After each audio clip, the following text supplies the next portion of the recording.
नमस्कार, स्वागत है आपका के न्यूज में और मैं हूं आपके साथ परी शर्मा। बुलेटिन में आगे बढ़ने से पहले नजर डालते हैं अब तक की हेडलाइंस पर। हेडलाइंस के प्रायोजक हैं रतन सिंह सराफ एंड सन्स, जहां 1928 से कायम है संपूर्ण गुणवत्ता। और रिफ्रेश, एक ऐसा एहसास जो कर दे आपको रिफ्रेश। 23 तारीख को होने वाले चुनाव में कड़ी सुरक्षा का भरोसा दिलाया एसपी मंडी ने। ईवीएम मशीनें पहुंची पोलिंग स्टेशनों पर। छोटा बंगाल में असुविधाओं का टोटा, लोगों को नहीं मिल पा रहे उनके अधिकार, आम जनता परेशान। उत्तराखंड में भारी तबाही के लिए के न्यूज की पहल, लोगों से की अपील, पीड़ितों की मदद के लिए बढ़ाएं हाथ। और लो हाइट में भी होगी सेब की फसल, बगला में हुई रिसर्च से हुआ साबित, उद्यान विभाग ने लगाई मुहर। बुलेटिन की शुरुआत करते हैं 23 जून को होने वाले लोकसभा उपचुनाव से। 23 जून को लोकसभा उपचुनाव होने हैं और ऐसे में ईवीएम मशीनें अपने अपने स्थानों पर पहुंचा दी गई है। चुनाव के मद्देनजर मंडी पुलिस ने अपनी कमर कस ली है। मंडी जिला पुलिस अधीक्षक आरएस नेगी के मुताबिक 23 तारीख को होने वाले पोलिंग के लिए पुख्ता इंतजाम किए गए हैं। एसपी ने बताया कि मंडी संसदीय क्षेत्र में कुल 967 पोलिंग बूथ है, जिनमें 129 संवेदनशील है और अति संवेदन 22 मतदान केंद्र है। उन्होंने बताया कि पोलिंग के दौरान पुलिस प्रशासन द्वारा कड़े प्रबंध किए गए हैं ताकि चुनाव प्रक्रिया शांति से निपट सके। सब डिवीजन मुख्यालय पर ये ईवीएम्स पहुंचा दिए गए हैं और वहाँ आईटीबीपी की गार्डें लग चुकी है। बाकी 21 तारीख को हर मतदान केंद्र के लिए पोलिंग पार्टीज को रवाना किया जाएगा। तब तक हमारे को जो फोर्स, अतिरिक्त फोर्स की जो हमारी जो मांग है, तब तक पुलिस मुख्यालय द्वारा अलॉट कर दिया जाएगा। मतदान के पश्चात जो ईवीएम्स, पोल्ड ईवीएम्स हैं, उनको 2 जगहों पर ले जाया जाएगा जहां पर मतों की मतगणना होनी है। द्रंग, जोगिंदर नगर, मंडी, बल, सरकाघाट कॉन्स्टिट्यूएंसीज के जो मतदान उनका गिनती होगा।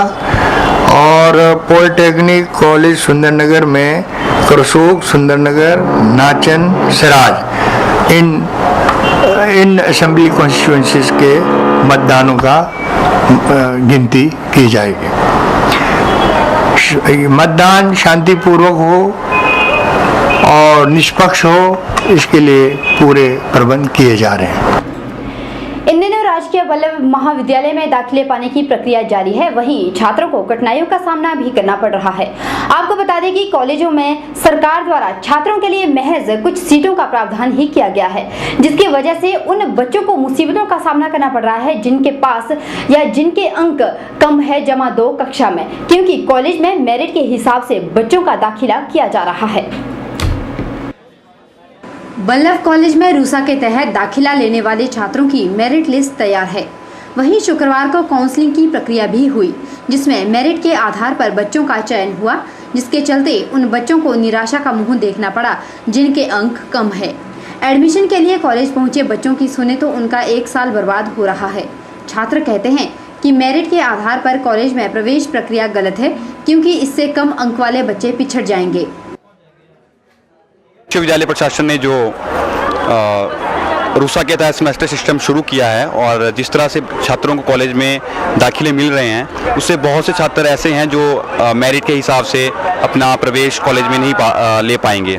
तो हम विश्वविद्यालय प्रशासन से अनुरोध करते हैं कि वे जो पर सेमेस्टर इन्होंने जो सीटें 120 रखी हैं पर मेजर सब्जेक्ट, उन्हें बढ़ाकर 240 पर मेजर सब्जेक्ट कर दिया जाए, ताकि अधिक से अधिक बच्चों को कॉलेज में एडमिशन मिल सके। क्योंकि अगर 120 सीटें रहेंगी तो जिन बच्चों की मेरिट बहुत कम है, वो बच्चे किसी भी जगह, किसी भी सरकारी कॉलेज में अपना दाखिला नहीं ले पाएंगे और उन्हें प्राइवेट जो शिक्षण संस्थान हैं उनकी तरफ अपना रुख करना पड़ेगा। हमारी एडमिशन की जो तारीख है उसे और बढ़ा दिया जाए और हमारे कॉलेज में जो परसेंटेज का सिस्टम है इससे बहुत से विद्यार्थियों को एडमिशन नहीं मिल रही है। तो मेरी कुलपति जी से यही निवेदन है कि इस सिस्टम को बंद कर दिया जाए और सभी बच्चों को पढ़ने का यहाँ पे अधिकार मिले और हमारा ये जो परसेंटेज का सिस्टम है इसे ख़त्म किया जाए। मेरिट के आधार पर हो रहे दाखिले के बारे में जब हमारी टीम कॉलेज के प्राचार्य के पास पहुंची तो उन्होंने बताया कि and they will appear before the concerned committees along with their original certificates documents, and after verification of the documents they will be admitted under the semester system. And some students जो अपना choice का subject नहीं ले पाए हैं उनको भी मौका दिया जाएगा और कोशिश की जाएगी कि उनको भी चॉइस का सब्जेक्ट मिले। आपको बता दें कि कॉलेज में दाखिले के लिए 1843 आवेदन जमा करवाए जा चुके हैं। इनमें से बीएससी प्रथम के लिए 961 आवेदन आए हैं और जिसके लिए कुल सीटें मात्र 600 हैं और कॉमर्स संकाय में केवल 250 सीटें ही उपलब्ध है। के न्यूज़ के लिए कैमरामैन लोकेश के साथ ब्यूरो रिपोर्ट। के न्यूज़ में वक्त चला एक छोटे से ब्रेक का। ब्रेक के उस पार ले चलेंगे आपको सीधे हमीरपुर।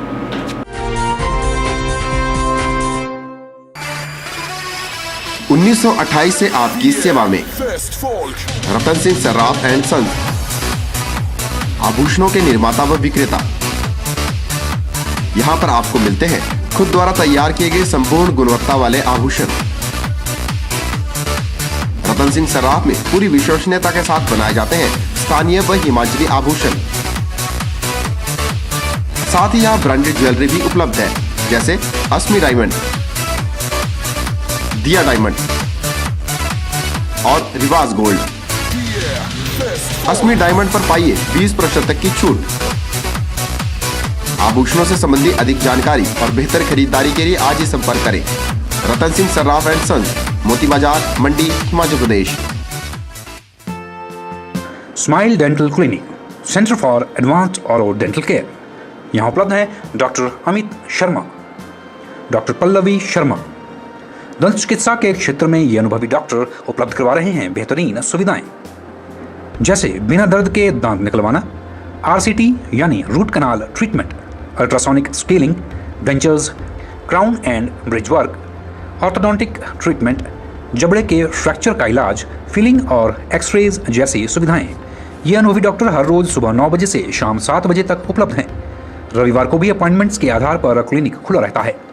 तो देर न कीजिए और मंडी शहर के बीचों बीच स्थित अत्याधुनिक मशीनों से लैस स्माइल डेंटल क्लिनिक में जरूर पहुंचें। ध्यान रखें, आप यहां 30 जून तक मुफ्त डेंटल चेकअप का लाभ भी उठा सकते हैं। संपर्क करें smile Dental clinic, state bank of India के नजदीक, Himachal Pradesh state cooperative bank के सामने, मंडी, हिमाचल प्रदेश।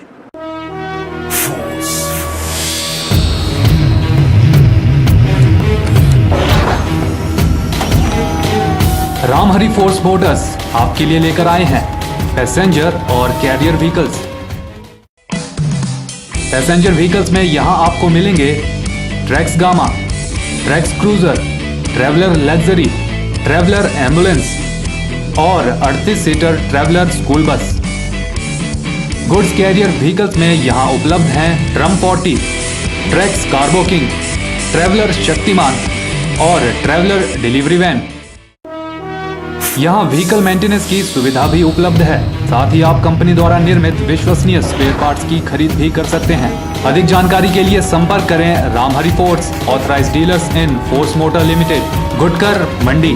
The new force for a new India. रुख हमीरपुर का। हमीरपुर में डायरेक्ट कैश सब्सिडी स्कीम के तहत अब गैस एजेंसी में नए नियमों के तहत उपभोक्ताओं को नो योर कस्टमर प्रक्रिया के आधार पर कार्ड से जोड़ने का कार्य किया जा रहा है, जिसके तहत उपभोक्ता गैस एजेंसी में आकर फॉर्म प्रक्रिया में हिस्सा ले रहे हैं। वहीं उपायुक्त हमीरपुर ने लोगों से सब्सिडी की सारी प्रक्रिया जल्द पूरी करने की अपील भी की है। गैस एजेंसियों द्वारा नो योर कस्टमर के तहत उपभोक्ताओं को आधार कार्ड से जोड़ा जा रहा है। इसके तहत ज़्यादा से ज़्यादा लोगों को आधार कार्ड जमा करवाने के लिए कहा जा रहा है ताकि डायरेक्ट कैश सब्सिडी स्कीम का लोगों को लाभ मिल सके। उपभोक्ताओं द्वारा जमा कराए जा रहे आधार कार्ड व दूसरी औपचारिकताओं को जमा करके क्रॉस चेक भी किया जाएगा। साथ ही ग्राहकों को अपने आधार कार्ड की कॉपी जो गैस एजेंसी में जमा करवाई है उसको बैंक में भी जमा करवाना पड़ेगा ताकि उनके ऑनलाइन खाते में सब्सिडी आ सके। नो योर कस्टमर, जिसमें हम कस्टमर की पूरी डिटेल वगैरह लेते हैं और उसको फिर अपने इसमें फीड करते हैं कंप्यूटर में, जिसमें उसका पूरा नाम, पता, गांव और बाकी जो टेलीफोन नंबर वगैरह बाकी जो डिटेल्स होती हैं वो सभी लेते हैं इनसे। और अभी हमारा इसको आधार कार्ड के साथ जोड़ने का जो कंपनी का हमारे को गाइडलाइंस आई हुई हैं कि इसको आधार कार्ड जो है लोगों से मैक्सिमम आप आधार कार्ड लीजिए ताकि जो डायरेक्ट सब्सिडी जो कंपनी देना चाह रही है, सरकार जो देना चाह रही है कि कस्टमर के खाते में डायरेक्ट जो है पैसा पड़े। वहीं नए खाते खोलने में आधार कार्ड व KYC फॉर्म की औपचारिकताएं पूरी की जा रही हैं। NIC के माध्यम से बॉम्बे मुख्य कार्यालय में भेजा जा रहा है। इस प्रक्रिया में कम से कम 15 दिन से लेकर 1 महीने का समय भी लग सकता है। उधर उपायुक्त हमीरपुर आशीष सिंहमार ने बताया कि जिन्होंने अभी तक औपचारिकताएं पूरी नहीं की हैं उन्हें निराश होने की ज़रूरत नहीं है, क्योंकि उन उपभोक्ताओं को अगले 3 महीने तक पुराने रेटों पर गैस सिलेंडर मिलते रहेंगे। उन्होंने सभी से आह्वान किया है कि जिन लोगों ने कैश टू सब्सिडी के लिए सारी प्रक्रिया पूरी नहीं की है वे जल्द प्रक्रियाओं को पूरा कर लें ताकि भविष्य में स्कीम का लाभ मिल सके। ये यहाँ पर हमारे यहाँ पर 68% जो उपभोक्ता हैं वो हमारे यहाँ पर एनरोल हो गए हैं, यानी कि 68% उपभोक्ता, हाँ 20% जो बैंक अकाउंट हुए हैं तो 20% उपभोक्ता को ही आज से मिल पाएगी, लेकिन बाकी जो बचे हुए 80% है उनको भी सब्सिडाइज दर पर ही सिलेंडर मिलेगा अगले 3 महीने के लिए। उसके बाद सबको अकाउंट के माध्यम से ही दिया जाएगा। तो मेरे लोगों से ये अपील है कि ज़्यादा से ज़्यादा नंबर्स में एनरोल कराएं ताकि 100% लोगों को ये जो सब्सिडी है डायरेक्ट अकाउंट के अंदर पहुँचे। हमीरपुर जिला में स्कीम का लाभ उठाने के लिए प्रक्रिया जोरों से शुरू है। इस प्रक्रिया के तहत उन लोगों को सब्सिडी डायरेक्ट उनके अकाउंट में मिल रही है जिन्होंने गैस एजेंसी व बैंक में आधार कार्ड की कॉपियां दे रखी हैं। ब्यूरो रिपोर्ट के न्यूज़ हमीरपुर। और बात है एक्स सर्विसमैन की।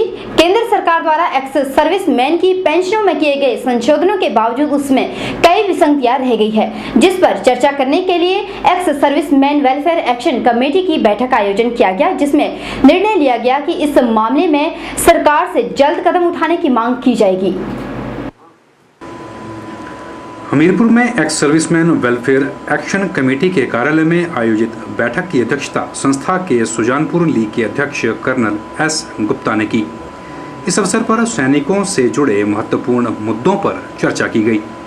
बैठक में ex serviceman welfare action committee के सदस्यों ने पेंशनों में किए गए संशोधनों के बावजूद उसमें कई विसंगतियों पर विस्तृत चर्चा कर निर्णय लिया कि इन विसंगतियों को दूर करने के लिए सरकार से जल्द कदम उठाने की मांग की जाएगी। हमारे पेंशन में बढ़ोतरी हुई है, उसमें कुछ विसंगतियां रह गई हैं।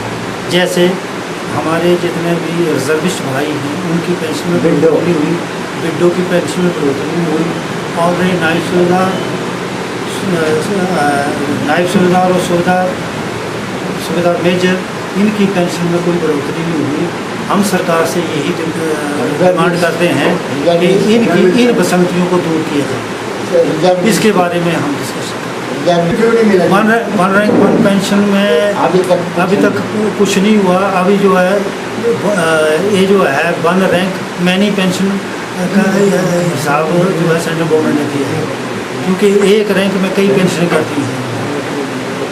गौर रहे कि एक्स सर्विसमैन की पेंशन पर पहले भी संशोधन हो चुका है, लेकिन उसमें कई खामियां नजर आई। यही कारण है कि ex serviceman welfare action committee ने फिर से एक बार बैठक का आयोजन किया, जिसमें और भी कई मुद्दों पर चर्चा की गई।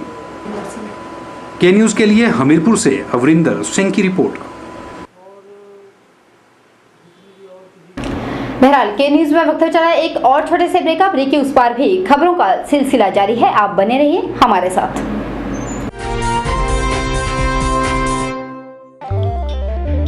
श्री हरिहर अस्पताल इंदिरा मार्केट मंडी द्वारा कान, नाक, गले एवं हेड नेक कैंसर का मुफ्त परामर्श कैंप आयोजित किया जा रहा है। तारीख याद रखें 30 जून 2013। कैंप में ENT and head neck cancer विशेषज्ञ डॉक्टर अमित कौशल उपलब्ध होंगे, जो कान, नाक, गले व हेड नेक की सभी बीमारियों के इलाज के लिए आधुनिक तकनीक के माहिर हैं। अधिक जानकारी के लिए संपर्क करें श्री हरिहर अस्पताल, इंदिरा मार्केट, मंडी, हिमाचल। ताजे फल, रसीले फल, मीठे फल, देसी फल और विदेशी फल, इन फ्रूट्स को देखकर ही मुंह में पानी आ जाए। अगर पानी आ गया तो फिर इनका स्वाद भी चख लीजिए। बात चाहे देसी फलों की हो या फिर विदेशी फलों की, अब आपको कहीं जाने की जरूरत नहीं, क्योंकि मंडी शहर में खुल चुकी है फ्रूट्स गैलरी, जहां आपको ताजे, रसीले, देसी और विदेशी फल बाजार से सस्ते दामों पर मिलेंगे। फलों की खरीदारी के लिए आज ही पहुंचे अरोड़ा फ्रूट गैलरी, नजदीक गांधी चौक, मंडी, हिमाचल प्रदेश। Mobile 9418080906। The premier institute of competitive exams preparation since 2000, Sachdeva College. Syllabus completion and tuition batches for 9th, 10th, +1 and +2. Medical, non-medical both streams. Golden opportunity for 10+2 pass out and compartment student to join dropper batches for NEET, IIT, JEE, NDA and CDS.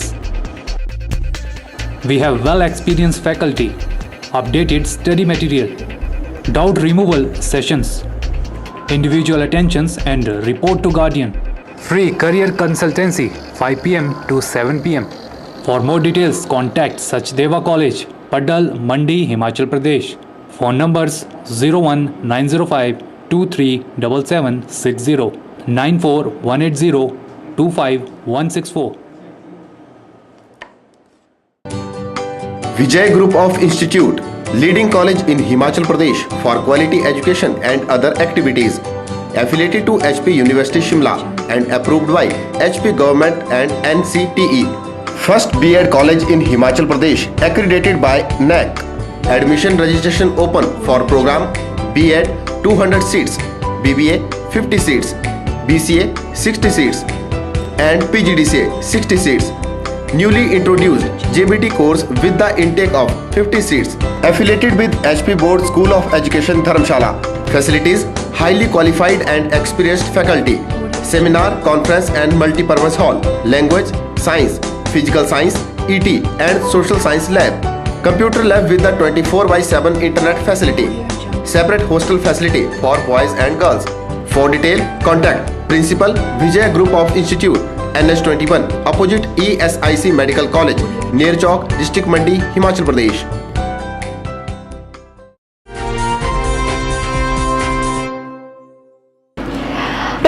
Baijnath का। देश को आजाद हुए 66 वर्ष हो गए हैं, लेकिन बैजनाथ विधानसभा क्षेत्र के छोटे बंगाल घाटी की बीड़ व गुनेहेड़ पंचायतों सहित कुल 8 पंचायतों के 43 गांव आज भी मूलभूत सुविधाओं से वंचित है। ऐसे में किसान सभा इन ग्रामीणों की सहायता के लिए आगे आई है और किसान सभा ने इन क्षेत्रों के लिए मूलभूत सुविधाओं का अधिकार दिलाने के लिए संघर्ष करने की भी बात कही है। देश को आज़ाद हुए 66 वर्ष हो गए हैं, लेकिन आज भी हिमाचल प्रदेश के कुछ क्षेत्र ऐसे हैं जहां की जनता को ना तो उनके अधिकार प्राप्त हैं और ना ही उन्हें मूलभूत सुविधाएं मिल पाई हैं। बैजनाथ विधानसभा क्षेत्र के छोटा भंगाल घाटी की 8 पंचायतों के 43 गांव के लोगों को भले ही 14 सालों के बाद सेंचुरी एरिया नाम से निजात मिली हो, लेकिन अभी भी वहां के बाशिंदों को वन अधिकार प्राप्त नहीं हुए हैं। आज भी इन 43 ग्रामीण क्षेत्रों में से कुछ गांव तो पूरी तरह से जंगलों से घिरे हैं, लेकिन गांववासी ना पशुओं को चरा सकते हैं और ना ही घास और लकड़ियां अपने घरेलू इस्तेमाल के लिए ला सकते हैं। आप सेंचुरी के अंदर कोई भी एक्टिविटी नहीं कर सकते, ना तो डेवलपमेंट एक्टिविटी कर सकते, ना तो कोई आप जो है ग्रेजिंग वाली एक्टिविटी है, फ्यूल वुड कलेक्शन है, आप चारा है, कुछ कोई चीज़ आप इवन सूखा पत्ता तक सेंचुरी से नहीं ला सकते। तो अब चक्कर के अगर आप लाएंगे तो आप गैर कानूनी तरीके से उसको लाएंगे। तो अब वहाँ पे जो लोगों के सेटलमेंट राइट से लोगों की लाइवलीहुड है, 70% से ज़्यादा लोगों की लाइवलीहुड जो है वो जंगल से जुड़ी है, प्राकृतिक संसाधन से जुड़ी है, और जो सीजनल ग्रेजिंग है वहाँ पे होती है। तो हमने ये इशू उठाया था, हमने बोला कि महाराज आप अगर रैशनलाइजेशन की बात में पूरे गांव को बाहर निकालने की बात नहीं करोगे, फॉरेस्ट राइट की बात नहीं करोगे, लोगों के वन अधिकार कायम नहीं करेंगे, तो इन फ्यूचर जो है वो लोगों को दिक्कतों का सामना वैसे ही करना पड़ेगा जैसे आज करना पड़ रहा है और रैशनलाइजेशन से पहले करना पड़ रहा है। ये एरिया जो है बहुत ज़्यादा लोगों का इस्तेमाल करने वाला इलाका है। वहाँ तत्पानी है, जालसू जोत है, वहाँ पे 10-11 गाँव के 5 पंचायतों के राइट्स हैं लोगों के धार जोत में। तो हमने जो 28 जुलाई जो 2010 को नोटिफिकेशन थी और जो कलेक्टर का जो यहाँ पे प्रोक्लेमेशन हुआ उसमें ऑब्जेक्शन फाइल किया किसान सभा ने और ऑब्जेक्शन किया उसको कि इस एरिया की जो है वो फाइनल नोटिफिकेशन नहीं की जाए। किसान सभा के अध्यक्ष ने के न्यूज़ की टीम से बातचीत के दौरान कहा कि आज भी वहां के लोगों को उनके हक बहाल नहीं हो सके हैं। साथ ही उन्होंने कहा कि किसान सभा इन ग्रामीणों को उनके अधिकार दिलाने के लिए कोर्ट का दरवाज़ा खटखटाएगी। और जो 135 स्क्वायर किलोमीटर एरिया जो है वो निकला है उसका जो है वो हम जो है वो एडमिट करते हैं कि उससे जो है वो उसका लोगों को उससे राहत जरूर मिलेगी उसमें, और जो लोगों की जो डिमांड है उससे 1 स्टेप एक आगे बढ़े। इन फ्यूचर जो है हमारा जो फॉरेस्ट राइट्स है, फॉरेस्ट राइट की बात को लेके, वन अधिकारों को लेके जो है वो कोर्ट के अंदर भी हमारी लड़ाई जारी रहेगी, आज भी जारी है, क्योंकि इसमें साफ साबित हो गया कि अब ये सेंचुरी जो है अब ये फिक्स बाउंड्रीज लगाएंगे। कहा जाता है कि देश का असली विकास गांव से होता है, क्योंकि हमारा देश कृषि प्रधान देश है, लेकिन वहीं कुछ गांव में आज भी उन्हें उनके पूरे अधिकार नहीं मिल पा रहे हैं। निश्चित ही देश के लिए यह एक चिंता का विषय है। के न्यूज़ के लिए बैजनाथ से कमल गुप्ता की रिपोर्ट। बात करते हैं बलघाटी में बगला में स्थित एक बागवानी रिसर्च सेंटर की। जी हां, इस रिसर्च सेंटर में प्रयोग में जुटे हैं बागवान AR गौतम, जिन्होंने न सिर्फ इस इलाके में सेब की उन्नत किस्म तैयार कर नया कीर्तिमान स्थापित किया है, बल्कि यहां तैयार किए गए सेब की मांग भी होने लगी है। प्रयोगकर्ताओं ने सेब के साथ साथ नारंगी और नाक पर भी रिसर्च जारी रखी है। अब वो दिन दूर नहीं जब हिमाचल के निचले क्षेत्रों में भी सेब उगाए जा सकेंगे, जिसमें उन्होंने सेब फल पर रिसर्च करते हुए सेब की एक ऐसी उन्नत किस्म तैयार की है जो कि हिमाचल के निचले क्षेत्रों के लिए अच्छी मानी जा रही है। आपको बता दें कि अशरुराम गौतम 1996 में सहायक इंजीनियर सेवानिवृत्त हुए हैं और तब से लेकर आज तक वह इसी प्रोजेक्ट पर काम कर रहे हैं। तो यह है कि आज के चैनल के माध्यम से जब हॉर्टिकल्चर डिपार्टमेंट को यह पता लगा कि कोई ग्रोअर एप्पल ग्रोअर है उससे मिला जाए, तो आज उन्होंने हमारे इस स्थान को विजिट किया और उन्होंने देखा कि भाई आप आज तक हमारे से क्यों नहीं मिले, अगर इससे पहले मिलते तो हम ना जाने आपको कितनी ऊंचाइयों पर ले जाते। तो आज उन्होंने अपना सुझाव दिया और मेरे को ये गाइडलाइन रिपोर्ट भेजी है। इसके माध्यम से दवाइयों का जो भी फल के लिए जो गाइडलाइन है वो यहाँ अंकित है, वो उसका अध्ययन करने के बाद और कब समय पर कटिंग करनी है और कब उसको दवाइयाँ डालनी है। वहीं गौतम की इस प्रयोगशाला का मुआयना करने उद्यान विभाग के अधिकारी भी पहुंचे, जिन्होंने बताया कि यह सेब न सिर्फ मीठा है बल्कि रसीला भी है। वहीं उद्यान विभाग के अधिकारियों ने बागवान अशरुराम गौतम को इस किस्म को और उन्नत करने के टिप्स भी दिए। जो यहाँ पौधे लग रहे हैं, जो मतलब पौधों में प्लांट लग रहे, ये फ्रूट लग रहा है अच्छे, आजकल के सीजन में लो हाइट में हमारे को देखने में अच्छा लग रहा है। और यहाँ जो भी मतलब पौधे जो है इस तरह से अगर कोई बागवान तैयार करता है तो हम भी इसमें मतलब हॉर्टिकल्चर विभाग से पूरी हेल्प करेंगे। आपको बता दें कि गौतम के इस रिसर्च सेंटर की जानकारी को के न्यूज़ के माध्यम से पहले भी जनता तक पहुंचाया जा चुका है और गौतम ने के न्यूज़ के इस प्रयास को सराहा भी है। गौतम का मानना है कि के न्यूज़ के माध्यम से ही विभाग को उनके रिसर्च सेंटर की जानकारी मिली और विभाग ने भी अशरुराम गौतम के इस प्रयास को सराहा है। अब तक राज्य में पहाड़ी क्षेत्र के ही सेब बाजार में नजर आते थे, लेकिन अब वो दिन दूर नहीं जब बाजारों में लो हाइट में हुई सेबों की पैदावार भी बाजारों में देखने को मिलेगी। के न्यूज़ के लिए बगला से कैमरामैन हरिओम के साथ ब्यूरो रिपोर्ट। बहरहाल के न्यूज़ में वक्त हो चला है एक और छोटे से ब्रेक का। ब्रेक के उस पार भी खबरों का सिलसिला जारी है। आप बने रहिए हमारे साथ और देखते रहिए के न्यूज़।